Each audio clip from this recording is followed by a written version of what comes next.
Nós vamos, então, nesta manhã, apresentar um assunto mostrando Jesus, o Filho de Deus. Essa palestra nós achamos interessante, importante, né, ser divulgada, principalmente depois que, ao fazer uma visita no ano 2006, eles então nos falaram que Jesus, o Filho, e o Pai são títulos funcionais. Então, até então, eu não tinha particularmente nunca ouvido esse termo, né? Título funcional, e não sabia o que era isso. E para mim foi uma surpresa, que eu nasci na igreja e nunca tinha ouvido esse termo, né? Pai, Filho e Espírito Santo, Consolador, são apenas títulos de uma função da divindade, né? Ao ser, então, apresentado um jogo de materiais, mais ou menos assim, umas 30 páginas, ao ler, não existe um único texto que mostre essa palavra, né? Nem a palavra não existe na Bíblia, né? Títulos funcionais. E aí, ao pesquisar, nós começamos, então, a descobrir de onde veio essa teoria, né? E aí nós fizemos, então, esse estudo baseado naquilo que os pioneiros da Igreja Adventista criam, que eu creio ser a verdade. Antes da palestra em si, nós vamos mostrar então as origens, né, de onde nós tiramos este material. Aqueles que tiverem este livro, Nisto Cremos, 27 Doutrinas, este é o livro oficial, impresso pela CPB na casa, né? E aqui estão as 27 doutrinas adventistas fundamentais. Então aqui, quem quiser entender essa teoria, né, de títulos funcionais, está na página 41 a 44 deste livro, na edição 27. Agora saiu a edição 28. Esses títulos estão em outra página, mas como a maioria acho que ainda tem esse livro, né, o 27. Um outro livro que nós iremos ler alguma coisa é o livro Estudos Bíblicos, editado em 79, essa edição aqui. Existe a capa vermelha, a capa azul e a capa preta. E em 2004 foi recolhido este livro pela Casa Publicadora em todo o Brasil, em todos os céus, e foi editado um novo livro com o mesmo nome, que é outro conteúdo completamente diferente. Então, esse livro, ele tem a verdade da Igreja Adventista dos Pioneiros. Aqui não existe a doutrina da Trindade. O Espírito Santo está explicado corretamente. A natureza de Cristo está explicada corretamente, né? Quem tiver capa vermelha, capa azul, perfeito. Quem não tiver a capa preta, que saiu depois dos anos 80, então o que foi alterado, que nós já descobrimos, foi a natureza de Cristo. O restante ainda também não conferimos, porque não temos uma edição dessa para comparar com essa, né? Então tiraremos alguns textos daqui. O outro livro, Apocalipse, de Uriah Smith, As Profecias do Apocalipse. Esse livro, quem tiver, né, deve ter essa edição, dessa cor inclusive, né, que é a única que foi impressa no Brasil. Esse aqui é o livro que o irmão White recomenda a leitura para nós entendermos o Apocalipse e o Daniel, todas as profecias. Esse livro foram retiradas 11 páginas na limpeza que foi feita nesse livro. Então, este livro, quem tiver, vai estar já sem as 11 páginas. E é o único disponível hoje. Se não me engano, já foi até tirado de edição na casa da publicadora da Reforma. Também, se não me engano, já não estão editando mais. Mas vale a pena procurar. Ainda pode-se encontrar alguns exemplares.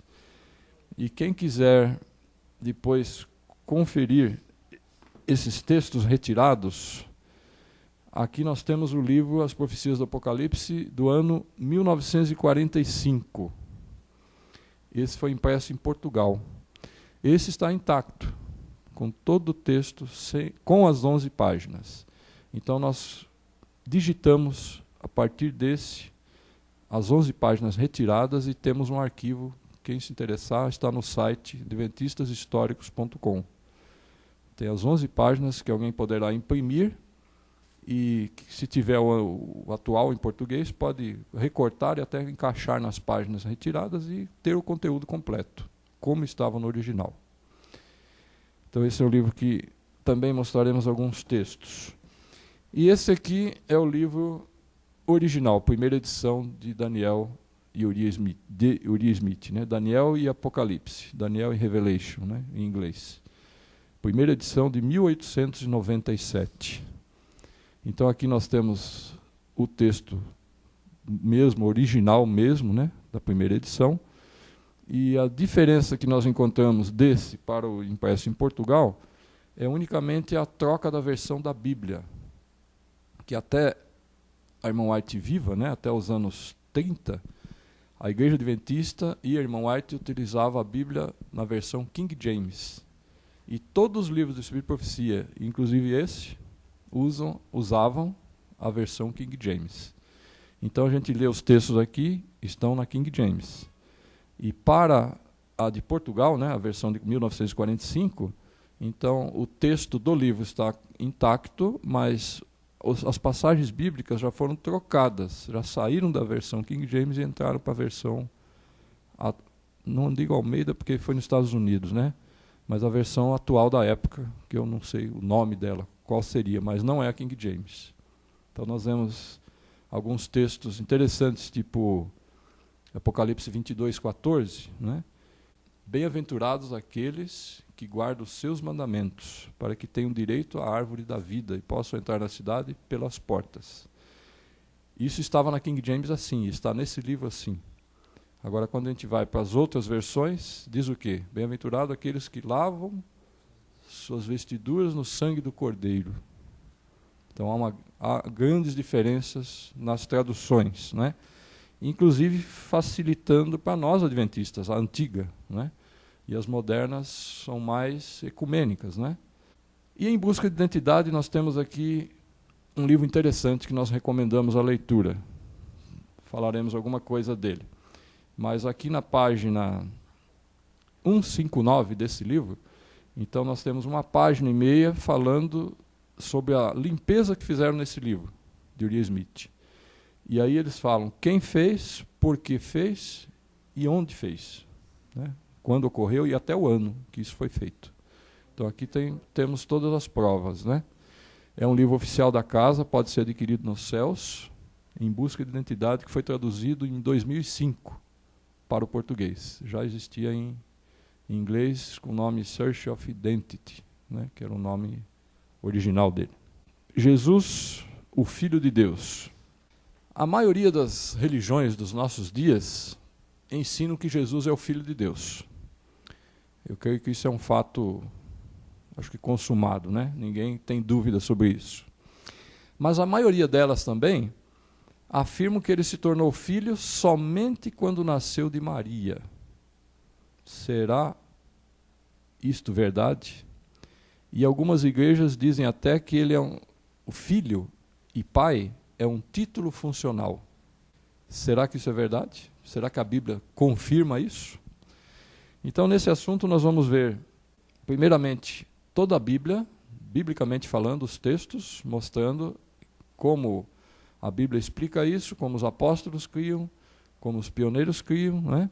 E na segunda parte, então, nós vamos ver nos livros dos testemunhos o que irmão White e outros pioneiros criam. Será que eles criam dessa mesma forma? É importante para nós porque isso depende da nossa salvação, né? Nós vamos ver textos aqui fortes.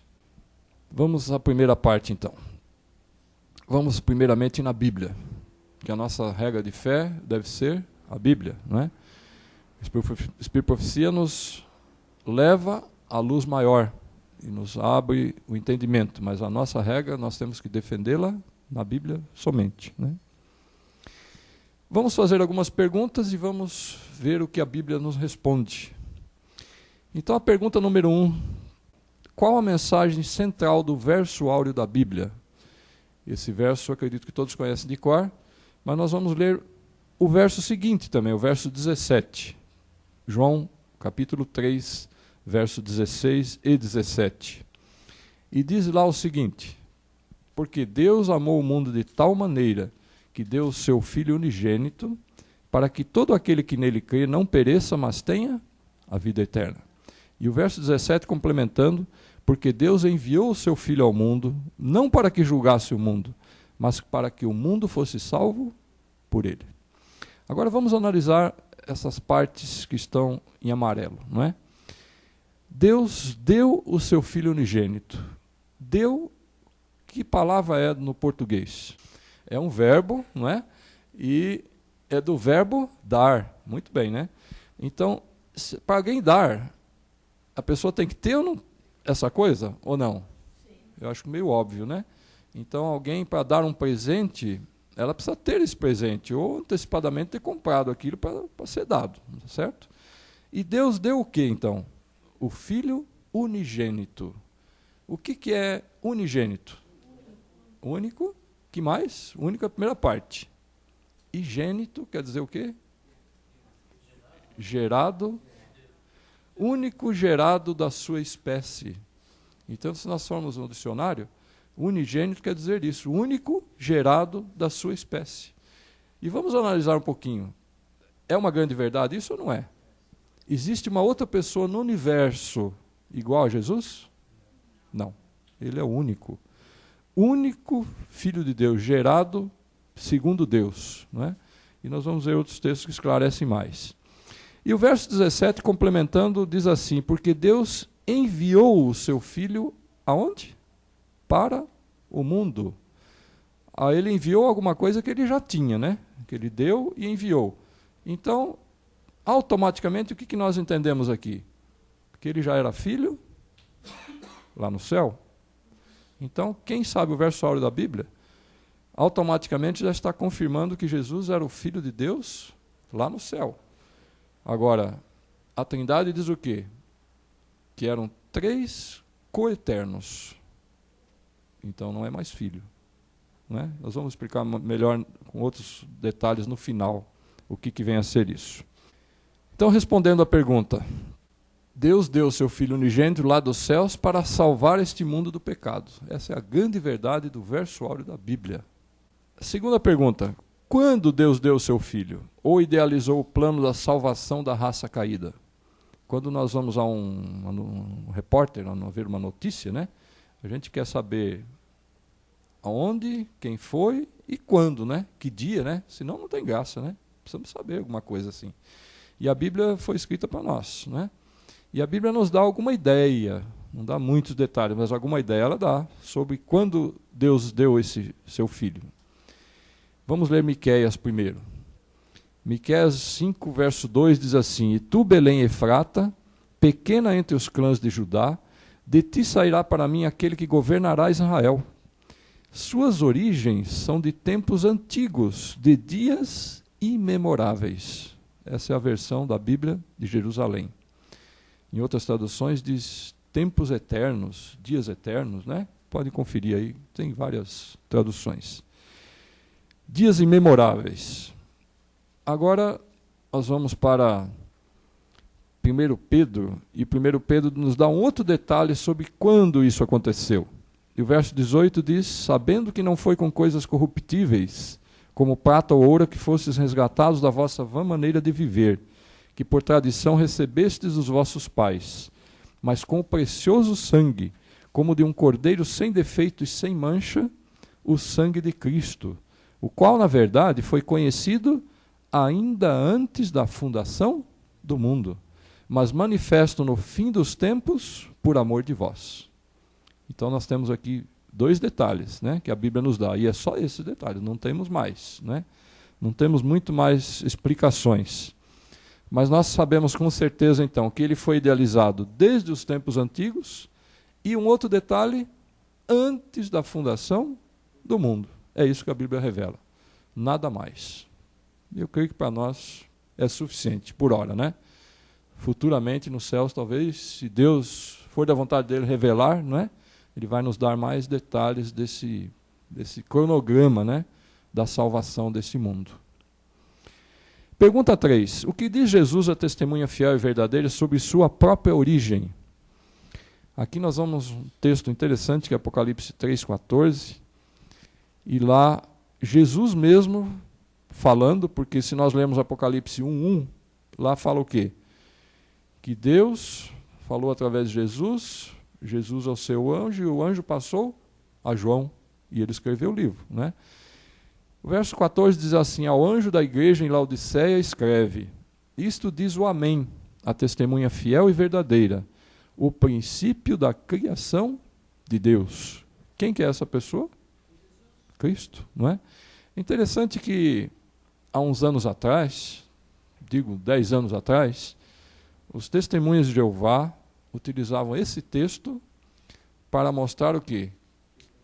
Que Jesus era uma criatura igual nós, que ele não era filho de Deus, que ele foi um grande homem, mas que não tinha nada a ver com a divindade, não é? E hoje estão pregando já o contrário. Então, quem recebeu um testemunho de Jeová nas suas portas, pode pegar o folheto e ler, né? Eu recebi outro dia um e li. A gente tem que ler tudo e reter o que é bom, né? Esse é o verdadeiro beriano, que lê e retém, estuda e confere para ver se as coisas são assim, né? Outra coisa que eu digo sempre também: não acredite em nada que eu disse, né? Mas chega em casa, vão conferir para ver se é assim mesmo, né? Porque hoje nós temos que... Hoje não, né? Sempre, né? Deveria ter sido orientado nesse sentido. O princípio da criação de Deus, Jesus. Mas a criação, aqui nós vamos ver em outros textos da Bíblia, que essa palavra está um pouco forte demais, né? Nós temos que saber a diferença entre criatura e criador e gerado, né? Que é a outra palavra que a Bíblia utiliza. Então, o que Jesus mesmo afirma? Que ele foi o princípio da criação de Deus. Está em Apocalipse. Em Provérbios nós temos mais esclarecimentos, né? Pergunta 4. A quem se aplica a sabedoria de Deus, descrita por Salomão em Provérbios 8? Agora aqui já é mais interessante, mais importante para nós, né? Nós conseguimos avançar um pouco mais no conhecimento. Então, Provérbios 8, nós vamos ler só o 22 a 25, mas eu recomendo os irmãos chegarem em casa, lerem o capítulo todo. É muito bonito. Nós, por falta de tempo, a gente lê os versos principais, né? Mas o capítulo todo elucida muita coisa. A gente aprende muitos detalhes impressionantes, né? Sobre Deus e sobre Jesus. O verso 22 diz assim: o Senhor me possuiu no princípio de seus caminhos, desde então e antes de suas obras. Agora vamos entender, vamos explicar verso a verso aqui. Vamos entender quem é esse Senhor, né? Há uma grande confusão quando a gente lê a Bíblia, hoje, infelizmente, porque eles mesclaram a palavra Senhor, né? Nisso o Testemunho de Jeová tem um pouco de razão, porque nos originais há o Senhor Yahvé, que é Deus, né? O Pai, e no Novo Testamento, numa grande maioria, é o Senhor Jesus. E a palavra que hoje está traduzida é a mesma, por Senhor. Então nós temos que entender, às vezes, no contexto daquele capítulo, daquele verso, que Senhor é? Se é o Senhor Deus ou o Senhor Jesus, né? E em Provérbios 8 nós vamos ver que aqui está falando de quem? De Deus, o Pai, né? O Senhor Yahvé, né? Então olha o que... E esse texto, quem escreveu, né? Foi Salomão, né? Provérbios. Mas é Jesus falando. Então olha Jesus contando a sua história, né? O Senhor me possuiu no princípio dos seus caminhos, quer dizer, ele estava com ele fazia parte dele, ele estava dentro de, né? Ele era possuído por Deus o Pai, assim como Eva estava em Adão, né? Desde o início, né? Nós entendemos que Jesus estava em Deus desde o princípio, até o dia que ele foi gerado, né? E os outros versos vão confirmar isso. Verso 23 diz: desde a eternidade fui ungida, desde o princípio, antes do começo da terra. Nós já vimos este verso. Já é mais um detalhe em relação ao tempo, não é? Verso 24: quando não havia abismos, fui gerada. Quando ainda não havia fontes carregadas de água. E o 25: antes que os montes houvessem assentado, antes dos outeiros, eu fui gerada. Leia o capítulo todo, não é? Vão ter textos mais interessantes ainda, mas esses para nós é importante. Então, gerada, não foi criada, não é? E alguém vai perguntar, mas por que está no feminino? Isso, as mulheres sempre perguntam isso mesmo. Então nós vamos responder na Bíblia, né? Por quê? Em algumas Bíblias, quando a gente vai no capítulo 8, tem um comentário lá em cima, né? A gente não pode dizer que os comentários são inspirados, tá certo? Nenhum comentário, né? Nem no início de cada capítulo, nem os rodapés, aquilo são tudo de homens que fizeram. Na verdade o original não tem, né? Eram rolos. Mas em algumas Bíblias, no início do capítulo 8 está escrito: Jesus, a sabedoria de Deus. É interessante, né? Já explica alguma coisa. E nós vamos ver depois que o irmão White também tinha esse mesmo entendimento, não é? Mas a Bíblia também vai explicar isso. E o capítulo inteiro, quando a gente lê, a gente vai entender que a pessoa ali é sempre Jesus mesmo, não é? Mas aqui está no feminino. E Jesus foi homem, né? Masculino. Como é que a gente explica isso? A primeira resposta, então, nós sabemos então que a sabedoria de Deus na Bíblia é sempre aplicada como sendo Jesus Cristo, o seu Filho. Agora, no caso de feminina, né? Vamos ver então o que a Bíblia nos relata. Então, não sei se alguém já percebeu isso, mas em 1 Coríntios 1, versos 24 e o verso 30, por exemplo, existem mais textos, mas esses dois já esclarecem alguma coisa, não é? O verso 24 diz o quê? Mas para os que são chamados, tanto judeus como gregos, lhes pregamos a Cristo, poder de Deus e sabedoria de Deus. Já começa a ter sentido, né? O verso 30, a mesma coisa. Mas vós sois dele, em Jesus Cristo, o qual para nós foi feito por Deus sabedoria, e justiça, e santificação, e redenção. A sabedoria é feminina e a Bíblia fala que a sabedoria é Jesus Cristo, né? Pergunta 5. Além de Provérbios 8, quais outros livros no Velho Testamento afirmam que Jesus já era filho antes de vir a esta terra? Porque muitos que defendem hoje a famosa Trindade, né, essa doutrina católica, eles dizem que Filho de Deus só aparece no Novo Testamento, né, e que é um título e pronto, não é? Mas vamos ver alguns textos no Velho Testamento, por exemplo, Salmos, verso 2, capítulo 2, verso 7 e o verso 12. Capítulo 7, aqui Davi escrevendo, fala o quê? Falarei do decreto do Senhor, o Senhor é Deus, né? Ele me disse, tu és meu filho, hoje te gerei. Muitos anos antes do Novo Testamento, né? O verso 12 nos dá uma ideia interessante da filiação, né? Beijai o filho, para que não se ire e pereçais no caminho, porque em breve se inflamará a sua ira. Bem-aventurados todos aqueles que nele confiam. É interessante essa ideia que a Bíblia nos coloca, porque nós somos humanos. Que qualquer um aqui sabe que se a gente pegar uma bala, né, e der para uma criança, automaticamente a gente está agradando o quê? A mãe, o pai, não é? E nós estamos ganhando aquela confiança. E a Bíblia escreve isso, ó, beijai o filho. Quem que é o filho? Jesus, né? E automaticamente estamos agradando a Deus, né? Tem muitos textos nesse sentido também, né? No Novo Testamento e no Velho também tem essa mesma ideia, né? Porque nós temos a capacidade, que eu digo nós, seres humanos, as mulheres, né? Tem essa capacidade de gerar um ser, né? E isso é algo fantástico, né? Para o universo. Os seres humanos receberam esse dom, né? Até, segundo a Bíblia, se não houvesse pecado, até encher a terra, né? Multiplicai-vos, né? E enchei a terra. E depois nós cremos que esse processo pararia, né? Porque Deus sabe quando seria completo, né? A terra, né? Estaria cheia, né? Completa de seres humanos. Um texto, Provérbios 30, verso 4. Quem subiu ao céu e desceu? Quem encerrou os ventos nos seus punhos, mas amarrou as águas no seu manto? Quem estabeleceu todas as extremidades da terra? Qual é o seu nome? E qual é o nome do seu filho? Certamente os sábios. Quem escreveu isso? O mais sábio dos homens, né? Salomão.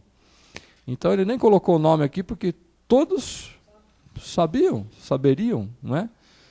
E certamente os sábios. Quer dizer, naquela época não havia dúvida. Hoje as pessoas já estão cheias de dúvidas, né? E são títulos, Jesus não é mais filho, não é? Mas nessa época, até então, não havia essas dúvidas. Mais um texto da Bíblia, Zacarias 12, verso 10, último livro da Bíblia, né? Mas sobre a casa de Davi e sobre os habitantes de Jerusalém derramarei o espírito de graça e de súplicas, e olharão para aquele a quem traspassaram, e o plantearão como a quem planteia por seu filho unigênito, e chorarão amargamente por ele como se chora pelo primogênito. Então aqui foi antes de Jesus nascer, Velho Testamento. Então a Bíblia fala o quê? Olharão para aquele a quem traspassaram, quer dizer, isso é uma profecia, né? Apontando para Cristo. E ele era o quê já? O filho unigênito, o único gerado da sua espécie, né? E chora também pelo primogênito, é o primeiro, né? Também que foi gerado, né? E nós vamos ler um texto daqui a pouco que Jesus era o primogênito no céu, desejado de todas as nações, página 51. Então o livro de Salmos, o livro de Provérbios, o livro de Zacarias, por exemplo, falam de Jesus como filho já no Velho Testamento. Pergunta 6. Será que os apóstolos entendiam e pregavam que Jesus é o Filho unigênito do eterno Deus? Será que eles tiveram essa visão, né? Esse entendimento? Porque o livro Em Busca de Identidade diz que os pioneiros estavam todos errados. Que agora que a igreja entendeu a verdade, né? A verdade é progressiva, a evolução doutrinária é pregada, mas será que os apóstolos ainda estavam na verdade, entenderam essa verdade? Vamos ver o que a Bíblia relata por palavras deles, né? 1 João 4, 9 e 10. O apóstolo João se manifestou sobre isso. E olha o que ele disse numa das suas cartas. Nisto se manifestou o amor de Deus para conosco, em que Deus enviou o seu Filho unigênito ao mundo, para que por meio dele vivamos. E o verso 10, nisto está o amor, não em que nós tenhamos amado a Deus, mas em que ele nos amou a nós e enviou o seu Filho, como propiciação pelos nossos pecados. Textos claros, né? Então nós vemos aqui que alguém que enviou o seu Filho unigênito ao mundo, com certeza ele já era filho lá no céu. Mais um texto do apóstolo João, agora no livro de 1 João, capítulo 5, verso 1. Todo aquele que crê que Jesus é o Cristo é o nascido de Deus. E todo aquele que ama ao que o gerou, ama também ao que dele é nascido. Então olha que texto importante, né? Aquele que é nascido de Deus, quem serão essas pessoas? Pode ser nós, não é? Que nascemos da água, do Espírito, da verdade, não é? Todo aquele que é nascido de Deus é filho de Deus, em outras palavras. E todo aquele que ama a Deus, ama quem? A Cristo, e ama ao que o gerou. Quem que é? Deus, o Pai. É importante, né, entendermos isso, porque grande foi o amor de Deus por nós. Colossenses 1, versos 14 e 15. Em quem temos a redenção, a saber, a remissão dos pecados, o qual é a imagem do Deus invisível, o primogênito de toda a criação. Quem é essa pessoa? Cristo. Quem que escreveu isto? Apóstolo Paulo, não é? Escrevendo aos Colossenses. Interessante que Paulo não foi nem discípulo, percebe? Mas recebeu um chamado direto dos céus, né? De Jesus, ali no caminho de Damasco. E olha o que ele fala, o primogênito de toda a criação. Quem que é criatura, hein? Nós somos criaturas? Somos. Os anjos são criaturas? Somos. São, né? Os outros mundos são criaturas de Deus? São. Mas Jesus é o primogênito. O que é o primogênito? O primeiro. Então é o primeiro antes de toda a criação. Então antes de existir qualquer anjo criado, Jesus se tornou filho de Deus e foi gerado por ele, né? Seu pai. Aí alguns dizem assim, mas já escutei até de pastores, né? E pastores de renome, dizerem, não, mas para haver uma criação é preciso haver, né, fecundação, sexo, né? Mas esquecem de que Eva nasceu, a Eva tinha pai, tinha a mãe, tinha sogra, né? Adão não tinha sogra, não tinha sogro, né? Adão também? Não. Bom, mas Adão foi criado, né? É diferente. Nós estamos falando de Eva, né? Eva teve pai, teve mãe? Foi gerada a partir do quê? De uma costela de Adão. E Deus tem poder para fazer, são milagres, a gente não pode explicar, né, como que Deus, o poder de Deus, mas Deus é eterno, é poderoso, é infinito, né? Nós cremos dessa forma, né? Então a resposta, os apóstolos sim entendiam que Jesus era o primogênito do céu, o unigênito de Deus. Pergunta 7. Quando Jesus se tornou filho pela segunda vez? Agora a Bíblia também fala. As igrejas hoje, pode perguntar para qualquer igreja aí, né? Aqui temos 3 na frente, pode perguntar para qualquer um deles. Jesus é o Filho de Deus? Ele vai dizer sim. Quando que ele se tornou filho? O que eles vão responder? Quando nasceu de Maria. 99%. Eles não creem mais em Jesus como filho. Infelizmente, todas as igrejas estão sendo contaminadas por esse vinho, né, de Babilônia. Nenhuma igreja que escapou, porque os judeus também não creem nem em Jesus como filho de Deus, né? E os evangélicos, os cristãos, que são chamados cristãos hoje, todos aceitaram e beberam do vinho de Babilônia. Estão se restaurando hoje, né? Tem várias igrejas aceitando essa mensagem, a Igreja da Assembleia, a Igreja Batista. A Igreja Batista, segundo informações que eu tive, está tendo uma divisão, e eles estão entendendo que não existe trindade, e está se formando um ramo unitarista, né, que crê no Deus único. A Igreja da Assembleia já tem ministérios que entenderam já o sábado, já estão pregando o sábado, e já tem movimentos e grupos que estão estudando e descobrindo que trindade também não existe. Diversas denominações estão... Nós estamos nesse tempo, né? Esse tempo final, que a verdade tem que ser restaurada e pregada de novo, né? Apocalipse 10 fala o quê? E outra vez deverá ser pregada essa mensagem que foi pregada em 1844. E alguém tem que pregar. Então vamos ver quando Jesus se tornou filho pela segunda vez. Hebreus capítulo 1 nos responde isso. Versos 4 a 6. E o verso 4 diz, e feito tanto mais excelente do que os anjos, quanto herdou mais excelente nome do que eles, referente a Jesus. Verso 5, pois a qual dos anjos disse jamais, tu és meu filho, hoje te gerei? Deus perguntando, né? E outra vez, eu lhe serei pai, e ele me será filho? E o verso 6, então, que é o nosso objetivo. E outra vez, ou em outras palavras, pela segunda vez, né? Ao introduzir no mundo o primogênito, diz, e todos os anjos de Deus o adorem. Então, pela segunda vez, nós entendemos aqui que ele foi considerado filho quando nasceu nessa terra. Então, nós vamos mostrar depois um texto no Espírito de Profecia que vai dizer, que o irmão White vai dizer exatamente essas palavras. E pela segunda vez ele recebeu esse filho de Deus, né, quando nasceu aqui na terra. Então a resposta, quando Jesus nasceu como homem, ele se tornou filho pela segunda vez, e não a primeira, como hoje estão pregando quase todas as igrejas. Pergunta 8. Que parábola Jesus contou que confirma que ele já era o Filho de Deus lá nos céus? Agora mostramos os apóstolos, Salomão, Davi, os Velho Testamento. Agora vamos às palavras de Jesus, né? Lucas 20, versos 9 a 14.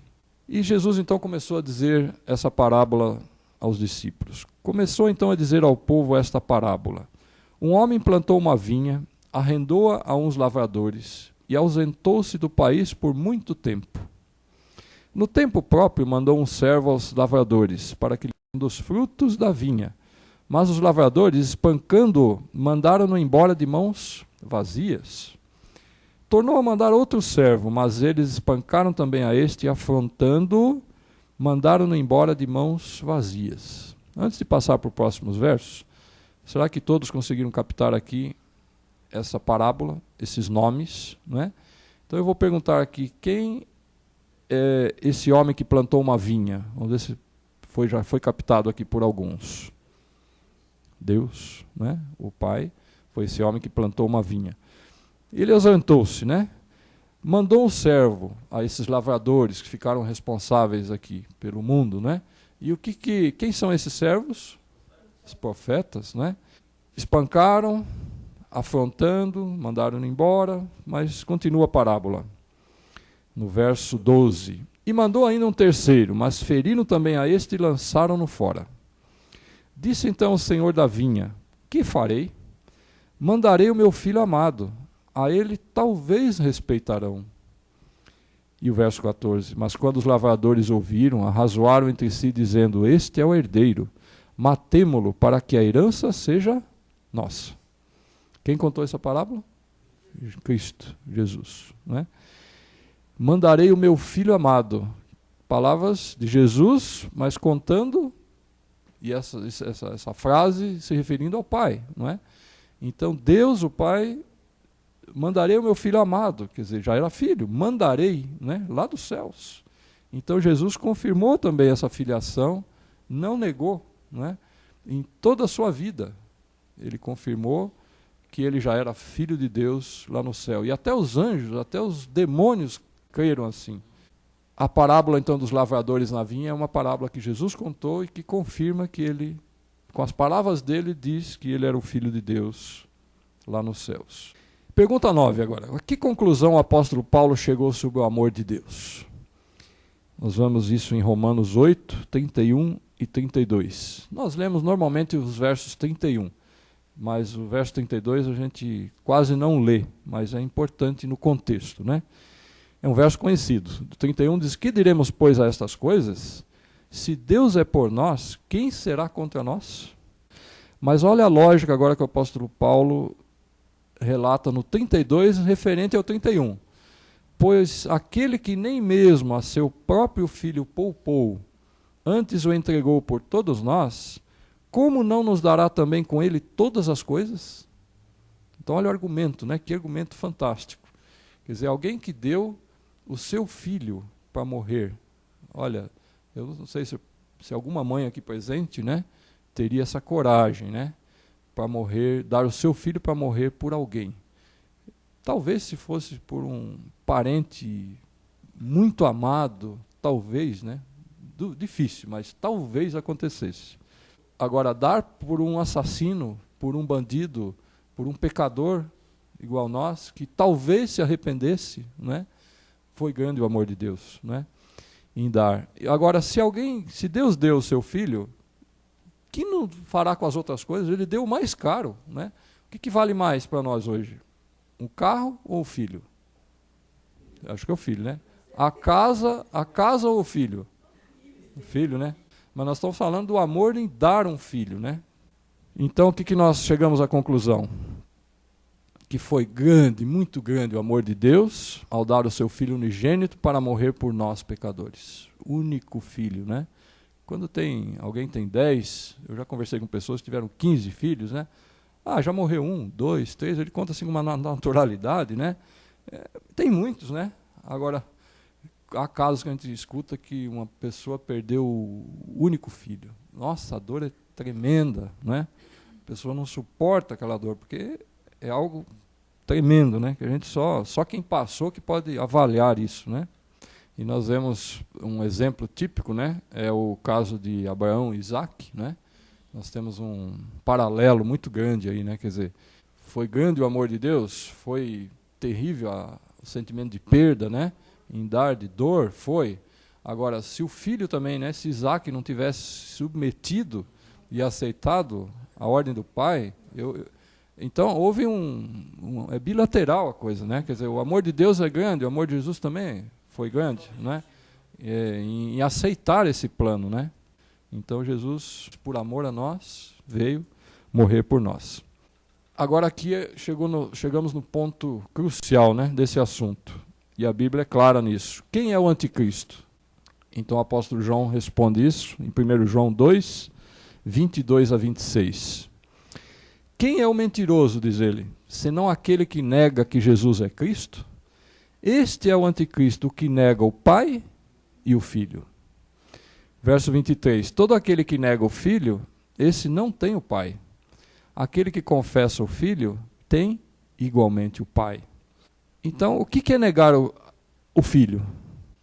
Hoje, o que nós podemos dizer? Bom, não é filho, não é pai, não tem filho, é um título, não é? Imagine assim, uma novela, o ator Tarcísio Meira, né? Vamos supor, um nome bem conhecido, né? Em cada novela ele tem um nome, né? João, Maria, não sei, não lembro de nome, não assisto também. Mas passou aquele episódio, aquela novela, aquele nome morre e ele volta a ter o nome dele, né? Tarcísio Meira, não sei nem se é o nome correto dele, talvez seja até um nome artístico, né? Não sei. Então, pai e filho, hoje está sendo pregado o quê? Que são títulos, na verdade é como se fosse um teatro, não é? Se nós analisarmos friamente, né, a doutrina, o contexto da doutrina da Trindade, né? Então Jesus veio como Deus, Deus não é tentado, né? A Bíblia diz que a Deus ninguém tenta, Deus também não sofreria nada porque ele não é Deus, é imortal, né? Ele também não poderia morrer, então é tudo um teatro, quer dizer, tudo um faz de conta, não é?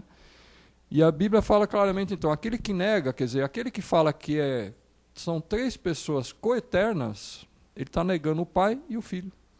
Mas o verso 24 diz aqui, permaneça em vós o que ouviste desde o princípio. Se em vós permanecer o que desde o princípio ouvistes, também permanecereis vós no Filho e no Pai. E ele termina com uma advertência, né? E esta é a promessa que ele mesmo nos fez, a vida eterna. Isto que vos acabo de escrever é acerca dos que vos procuram enganar. Então hoje, infelizmente, essa doutrina está sendo derramada, né? E a Bíblia, Apocalipse, fala que Babilônia, a mãe, deu a beber a todas as nações do vinho da ira da sua prostituição. E nós sabemos que vinho são doutrinas, não é? E todas as nações são todas igrejas, não é?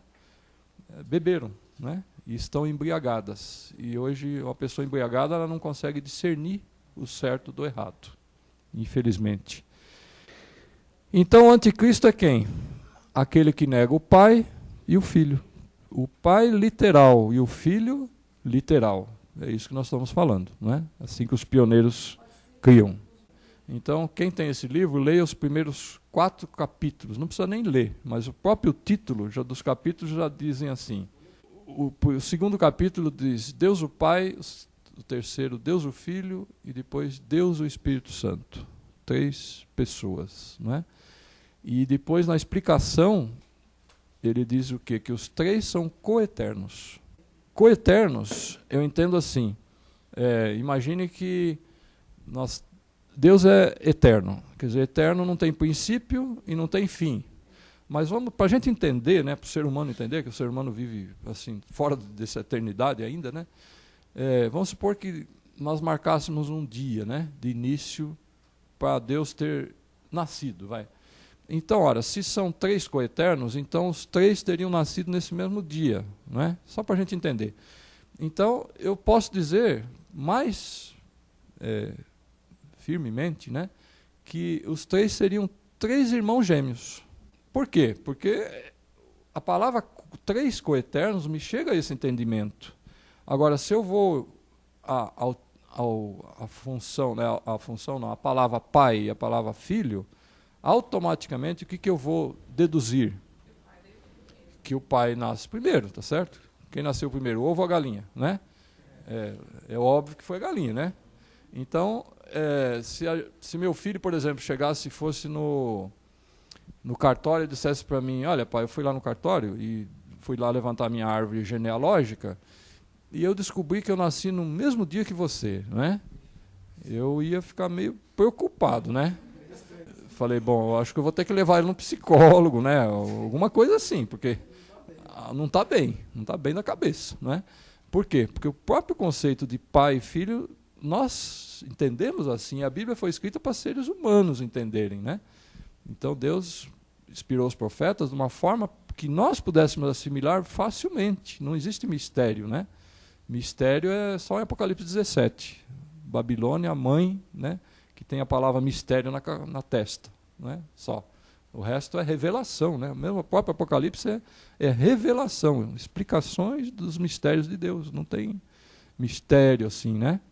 Nós temos que nos preocupar com isso. Érolos, vândalos e ostrogodos. Esse seria um outro assunto que nós temos também, né? Que a gente vai estudar um pouquinho sobre os arianos, não é? Então, o que são arianos? Então, se nós lermos esse livro, Em Busca de Identidade, ele vai dizer que os pioneiros eram semi-arianos. Isso quer dizer que eles eram quase arianos. E se a gente for no livro A Trindade, nós vamos ver que eles falam a mesma coisa, que os pioneiros eram arianos. E se nós formos estudar a doutrina de Ário, nós vamos entender o quê? Que eles criam corretamente. Ário foi um presbítero da Igreja Católica nos anos 300 e pouco, ali no Concílio de Nicéia, Constantinopla, ali naquela época. E ele pregava o quê? Que Deus era o Deus único e Jesus era o Filho literal de Deus. Era essa a doutrina de Ário. Agora, a Igreja Católica, para conseguir o domínio universal, que ela conseguiu em 531, né? É isso? 31, agora fiquei em dúvida na data, mas acho que é 531. Teve que derrubar os últimos 3 opositores, que eram os érolos, os vândalos e os ostrogodos, que criam corretamente, eles criam na doutrina de Ário. Derrubou esses 3, então a profecia fala o quê? Aquele chifre pequeno, né, que foi crescendo, derrubou 3 chifres e se tornou poderoso. Dominou 1260 anos. E ele derrubou a verdade e prosperou. E Satanás deu-lhe o trono e o poder. Conclusão que nós chegamos, então, que diz o apóstolo João, em 1 João 4,15. Qualquer que confessar que Jesus é o Filho de Deus, Deus permanece nele e ele em Deus. Isso depende da nossa salvação, né? É fundamental para a nossa salvação. Bom, nós vimos na Bíblia, então, esse entendimento. Eu creio que todos entenderam, né? Acho que é bem claro, os textos falam por si, e quando os irmãos começarem a ler a Bíblia de novo, né? Como eu fiz, e os livros também, todos do Espírito e Profecia de novo, os irmãos vão começar a achar muitos mais textos. A gente vai achando assim, cada dia acha um novo, né? A gente vai, nossa, mas olha como estava claro, eu não vi isso aqui, né? A Bíblia se torna nova para nós. Cada dia a gente vai descobrindo mais textos, é fantástico. Vamos ver então agora o Filho de Deus nos testemunhos. Vamos ver alguns textos para ver se o irmão White e os outros pioneiros também pensavam da mesma forma. História da Redenção, página 13, primeiro capítulo. O grande Criador convocou os exércitos celestiais para, na presença de todos os anjos, conferir honra especial a seu Filho.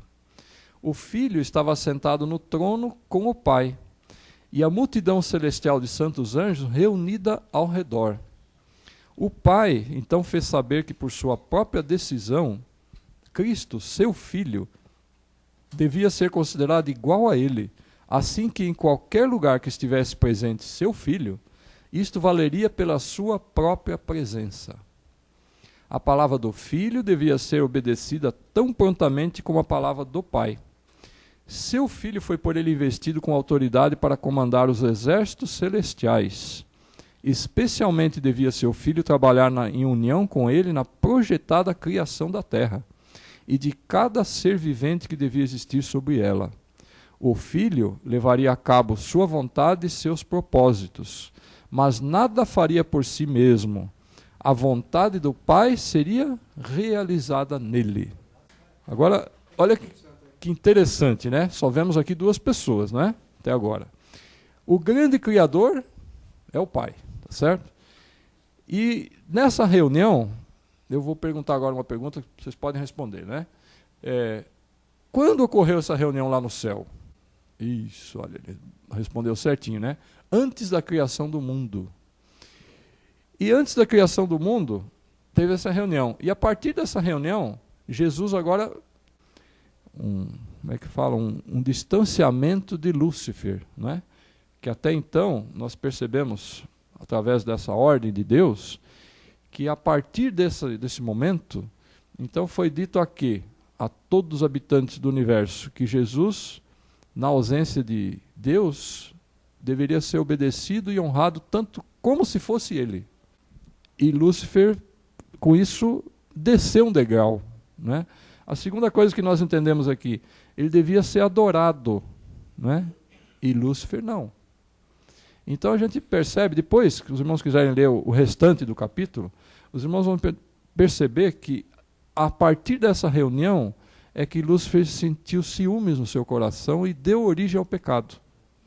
Então Jesus foi promovido e Lúcifer permaneceu no patamar, não teve alteração, né?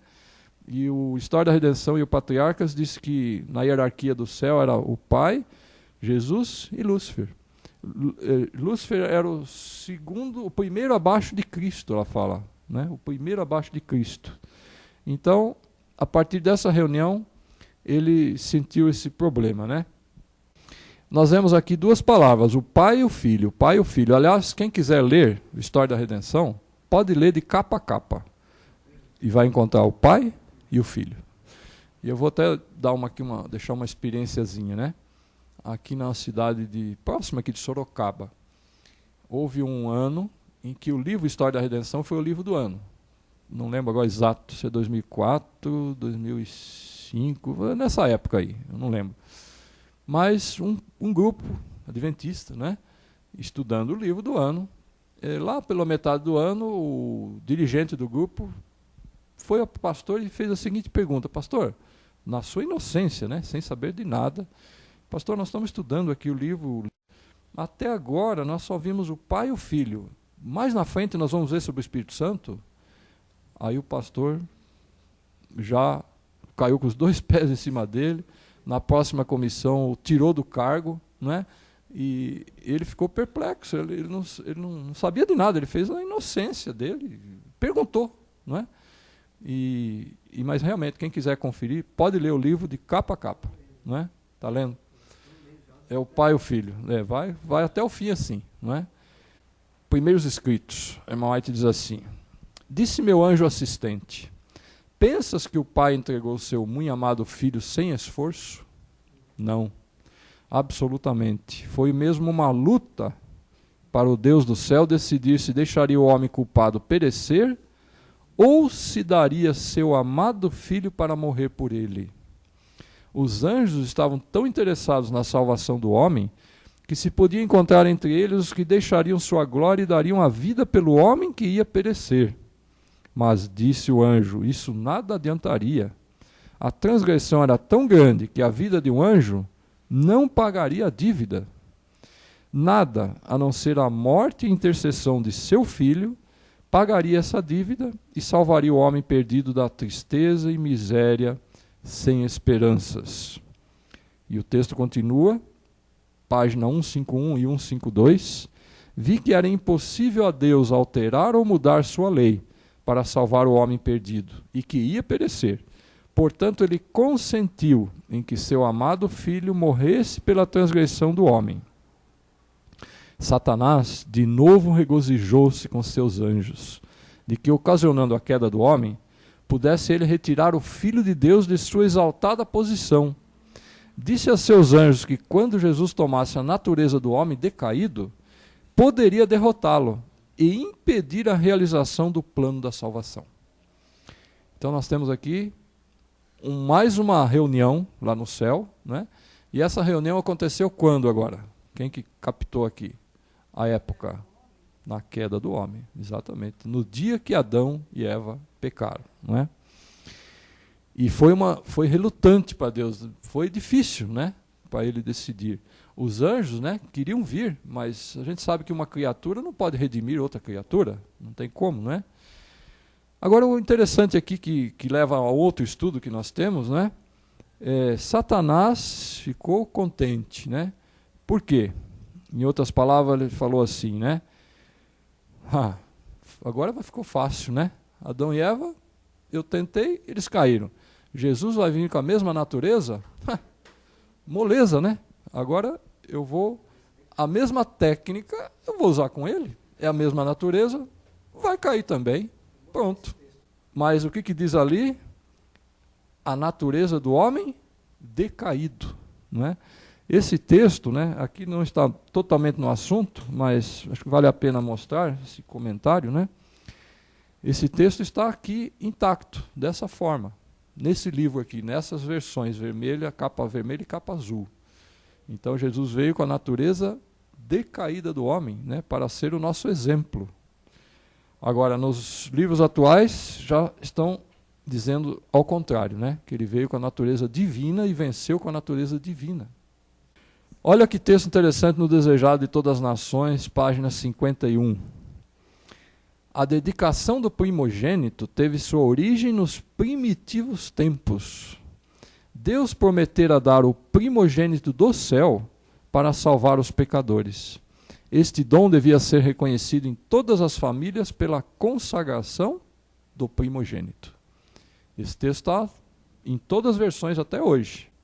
Primogênito a gente já viu o que é. Primeiro a ser gerado.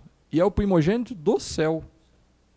A consagração do primogênito, a primogenitura foi muito importante, ainda é importante para os israelitas, né, para os judeus. Até hoje eles consideram a primogenitura algo sagrado. E os irmãos podem ler na Bíblia vários exemplos, né, relativos à primogenitura. Mas um caso que eu vou só contar aqui para os irmãos terem uma ideia.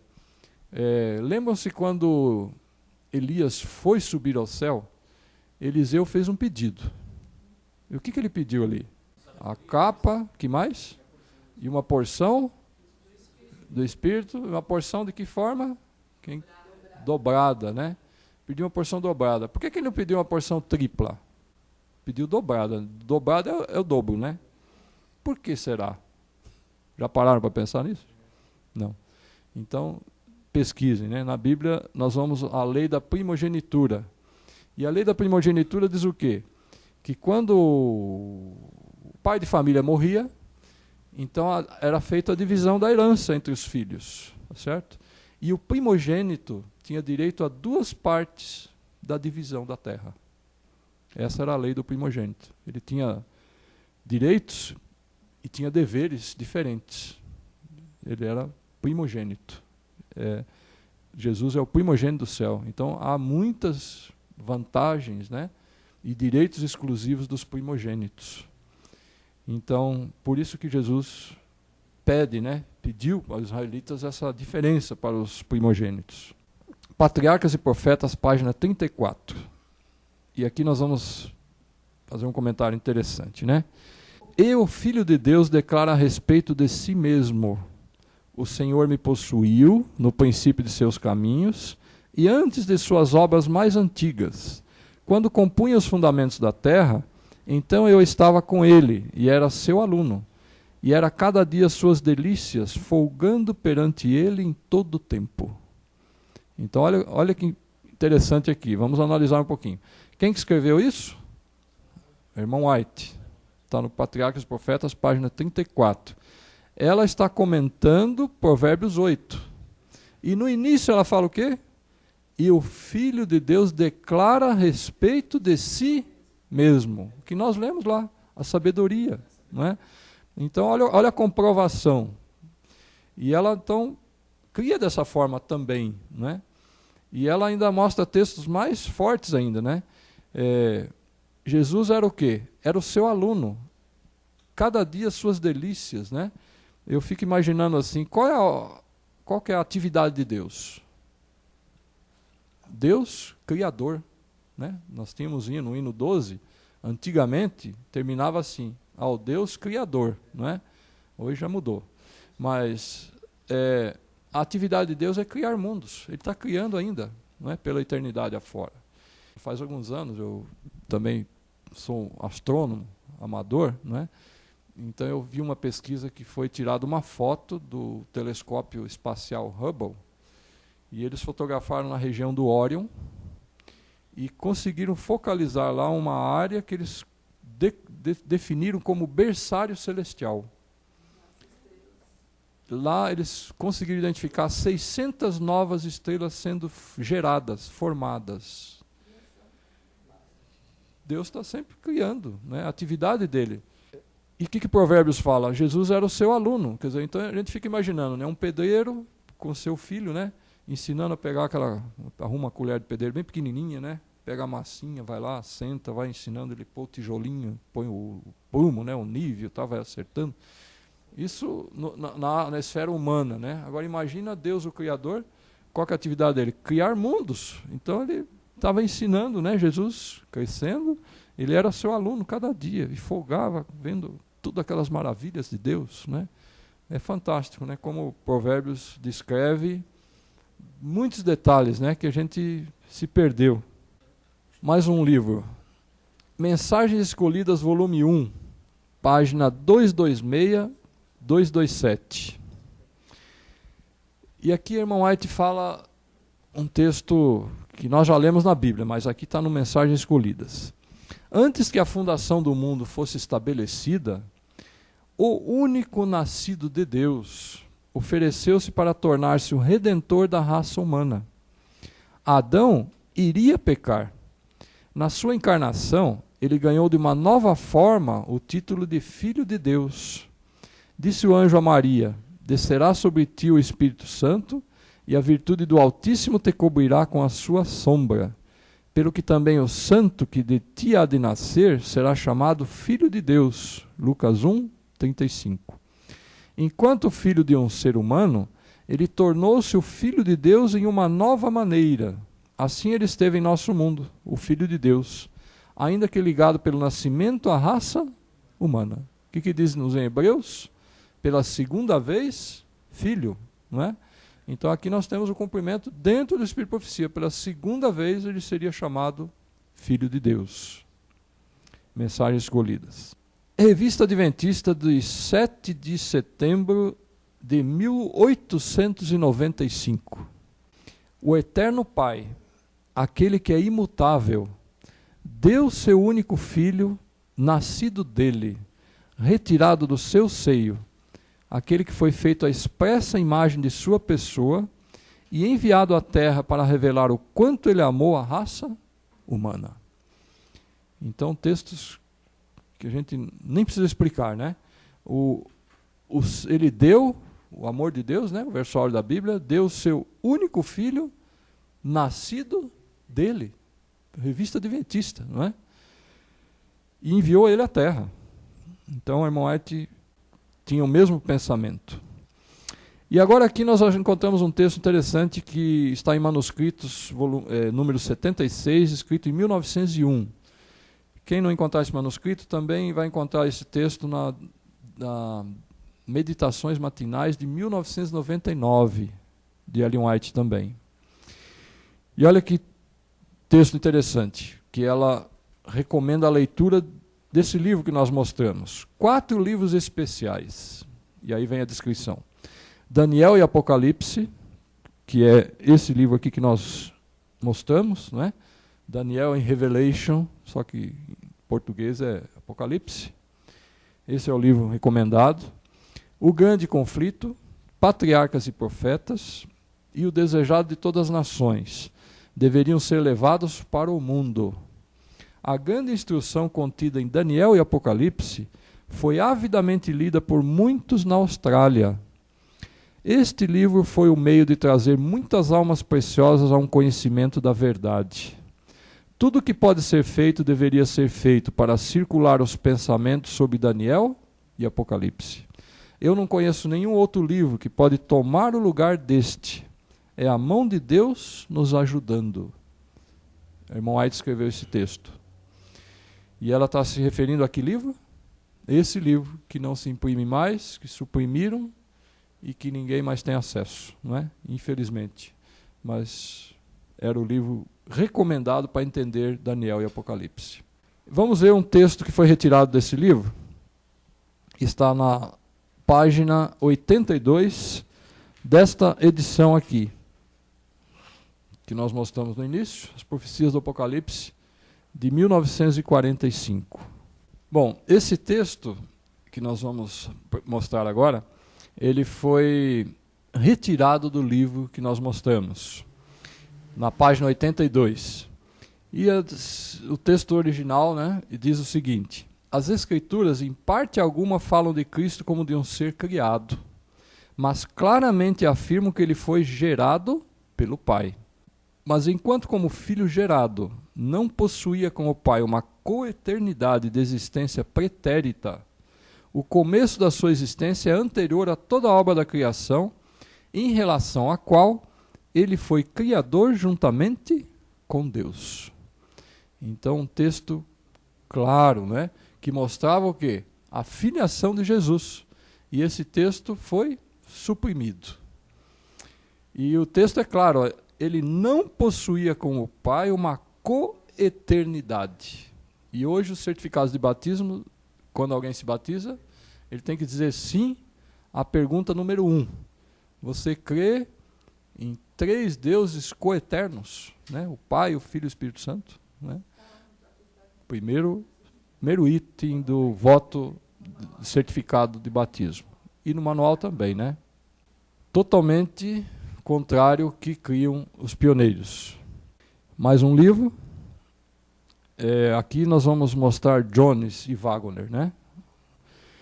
Então, olha o pensamento deles. As Escrituras declaram que Cristo é o unigênito de Deus. Ele é gerado, não criado.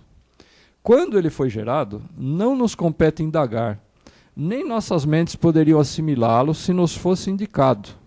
O profeta Miqueias nos diz tudo quanto podemos saber sobre isto nestas palavras: e tu, Belém Efrata, pequena demais para figurar como grupo de milhares de Judá, de ti me sairá o que há de reinar em Israel, e cujas origens são desde os tempos antigos, desde os dias da eternidade. Miqueias 5:2.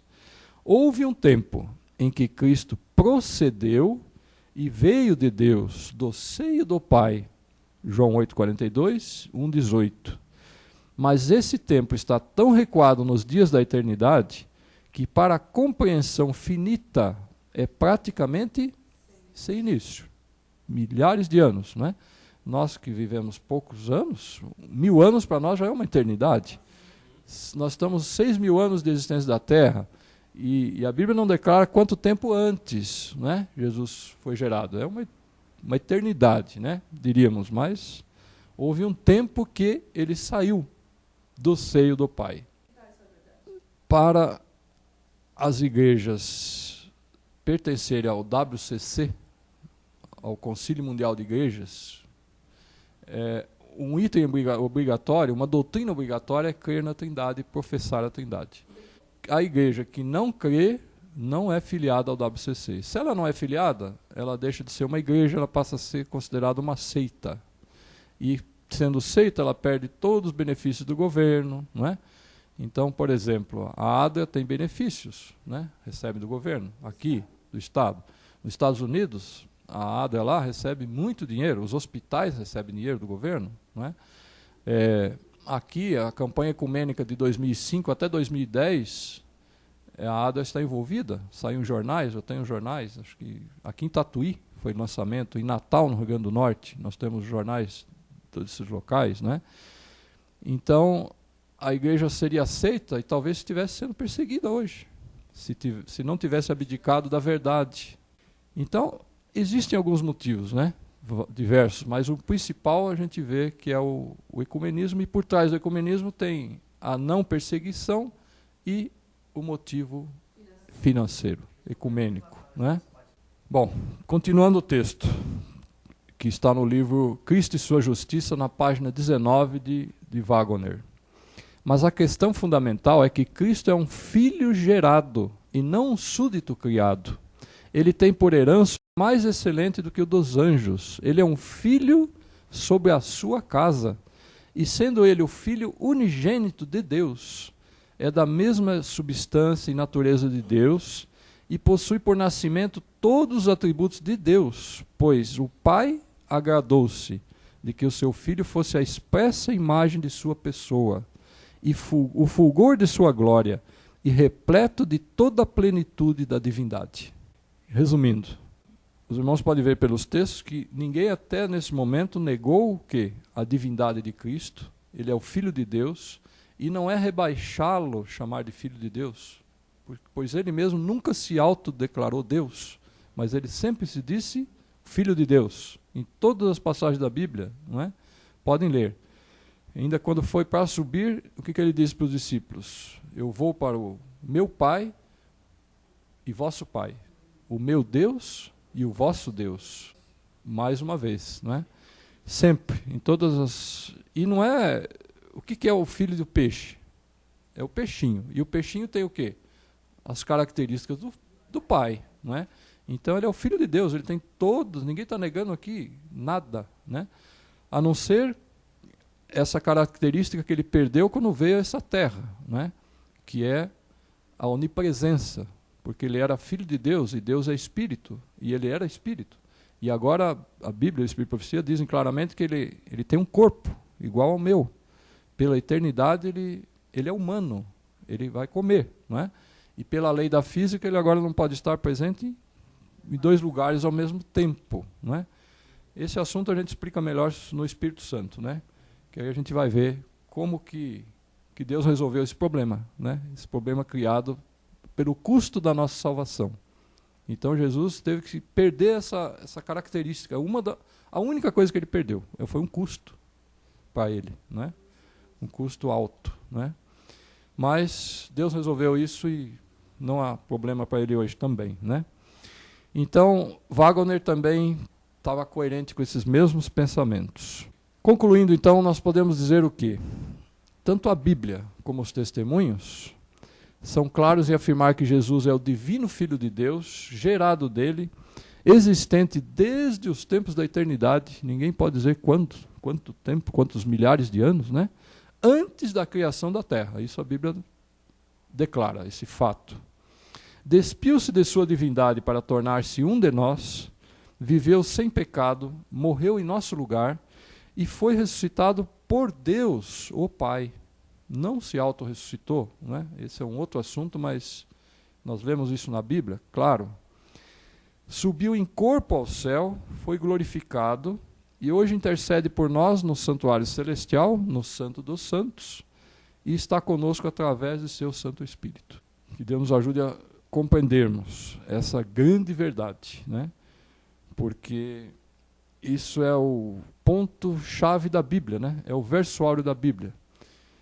Vamos ler todos juntos esse texto, o versuário da Bíblia. Porque Deus amou o mundo de tal maneira que deu o seu Filho unigênito, para que todo aquele que nele crê não pereça, mas tenha a vida eterna. João 3,16. Essa é a verdade principal da Bíblia, não é? E se nós quisermos crer em Deus corretamente, crer em Jesus corretamente, esse é o caminho. Andai por ele. Que Deus ajude a entendermos isso. Terminando, recomendamos, se alguém precisar de mais informações, mais materiais, não é? E passar também para outras pessoas, acesse esse site. Toda essa palestra está lá, pode abaixar também, qualquer pessoa em qualquer lugar do mundo, né? Pode abaixar essa palestra. Informações adicionais, folhetos e o que pensavam os pioneiros, a partir da semana que vem já está lá no site também, o que eles pensavam um por um, né? O que eles escreveram, muita informação. Que Deus nos abençoe a entendermos esta verdade. Amém?